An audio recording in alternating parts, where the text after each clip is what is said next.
Hello everyone. आज हम topic discuss करने जा रहे हैं एडवर्टाइजिंग बजट। सबसे पहले हमें पता होना चाहिए व्हाट इज़ एडवर्टाइजिंग।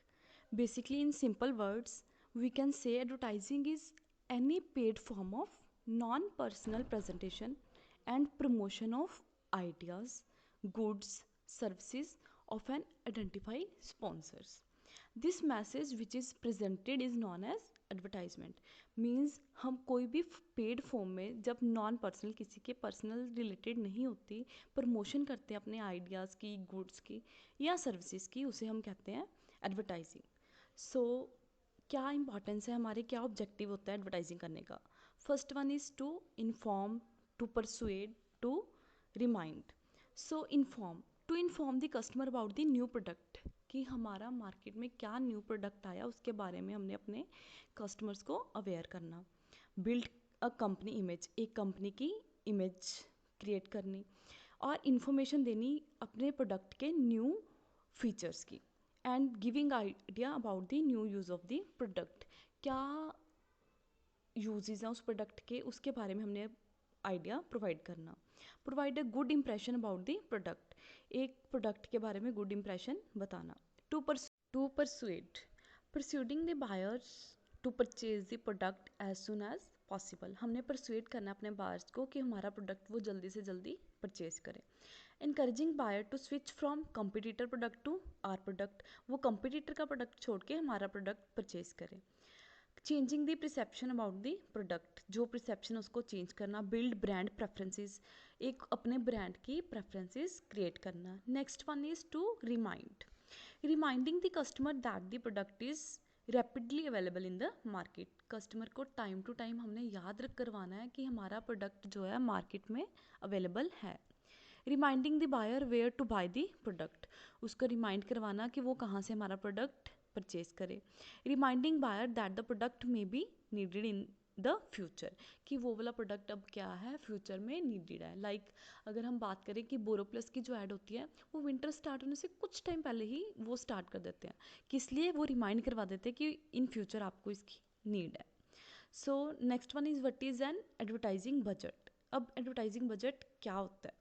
अगर हम सिंपल लैंग्वेज में भी बात करें, बजट होता है जब हम एक एस्टिमेट लगाते हैं कि हमें इन क्वांटिटी टर्म्स में कितना पैसा खर्च करना है। It defines how much to spend on advertising, तो एडवर्टाइजिंग बजट में हम क्या करते हैं, डिफाइन करते हैं कि कितना पैसा हमने एडवर्टाइजिंग के ऊपर स्पेंड करना है।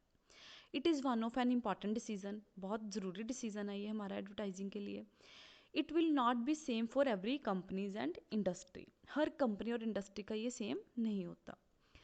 कौन से फैक्टर्स जो हैं कंसिडर करते हैं while test setting advertising budget, जब हमने अपने एडवर्टाइजिंग का बजट सेट करना है तो कौन कौन से फैक्टर्स जो है हमें ध्यान में रखने पड़ेंगे।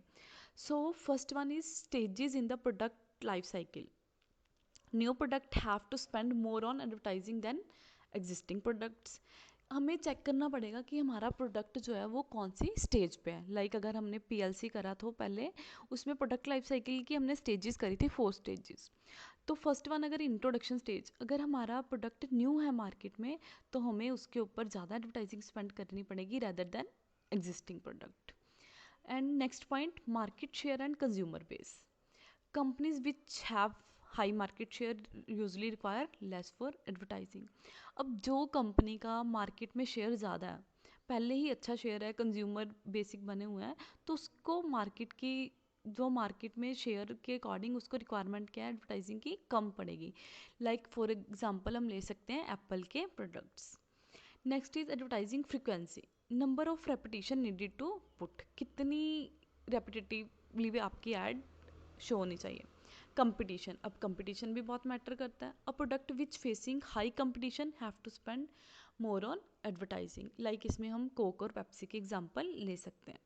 प्रोडक्ट सब्सटिट्यूबिलिटी, अब हमने चेक करना है कि सब्सटीट्यूट्स कितने हैं हमारे प्रोडक्ट के। Like commodity like beer, soft drinks, cigars etcetera require heavy advertising to establish a different image, इनको क्या हैवी ज़्यादा एडवर्टाइजिंग करनी पड़ेगी, क्यों? क्योंकि हमारे पास इसके सब्सटीट्यूट बहुत ज़्यादा है। Process of developing as advertising budget, क्या प्रोसेस होगा हमारा एडवर्टाइजिंग बजट को डेवलप करने का? First one is setting advertising objective, हमने ऑब्जेक्टिव सेट करना है अपना एडवर्टाइजिंग करने का, हमारा ऑब्जेक्टिव क्या है। Determining task to be perform to achieve advertising objective, क्या क्या मुझे टास्क परफॉर्म करने पड़ेंगे जब मैंने अपना एडवर्टाइजिंग का ऑब्जेक्टिव अचीव करना है। सेटिंग एडवर्टाइजिंग ऑब्जेक्टिव, फिर उसको मैंने सेट करना कि क्या मेरा ऑब्जेक्टिव है, उसके अकॉर्डिंग मैं उसको सेट करूँगी। Determining task to be perform to achieve advertising objective, क्या टास्क परफॉर्म करूँ मैं जिससे मुझे एडवर्टाइजिंग का ऑब्जेक्टिव जो है वो अचीव हो जाए। एंड प्रोसेस में आ गया नेक्स्ट प्रिपेयरिंग एडवर्टाइजिंग बजट, अब मैं उसका बजट प्रिपेयर करूँगी। देन अप्रूवल, हम अप्रूवल लेंगे उससे। Allocation of advertising budget, then उसके बाद मैं अप्रूवल के बाद क्या करूँगी, एलोकेशन करूँगी प्रॉपर अपने एडवर्टाइजिंग के बजट की। And last one is monitor and control, उसको कंट्रोल करूँगी और मॉनिटरिंग करूँगी। अब हमारे आते हैं methods to set an advertising budgets, कौन कौन से मेथड्स हम यूज़ करते हैं अपने एडवर्टाइजिंग बजट को सेट करने के लिए।